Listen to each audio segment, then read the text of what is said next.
25 টাকা বাংলাদেশের টাকায় প্রায় 1 ঘন্টা আসে আপনার 300 টাকা। 100 টাকা 300 টাকা। তো 300 টাকা দেখা যায় সর্বনিম্ন 3 ঘন্টা করায়, 4 ঘন্টা করায়, এরকমভাবে করায়।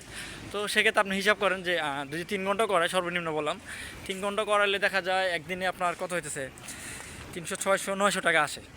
একদিনে ওভারটাইমে ইনশাল্লাহ বাংলাদেশের টাকা 900 টাকা আসে। আর অনেকজনই বলেন যে ভাই এদেশে তো ডলারের দামটা মানে এদেশের যে টাকার মানটা এটা তো খুবই কম। তো খুবই কম হোক আর যাই হোক, আপনি ওই যে ডলার হিসাব করে ওনারা বেতন দেয় আপনাকে, ডলার হিসাব করে। এই দেশের টাকা কম হোক নিচে হোক সেটা আমাদের ওই নিচে নামলো সমস্যা নেই, উপরে উঠলো সমস্যা নেই।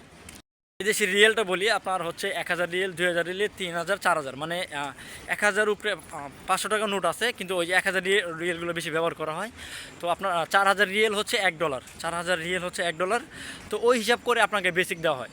তো বেশিরভাগই নির্মাণ সাইটগুলোতে ডলার দেওয়া হয়, আবার দেখা যায় কিছু কিছু সাইডে ওই খেমার টাকা দেওয়া হয়।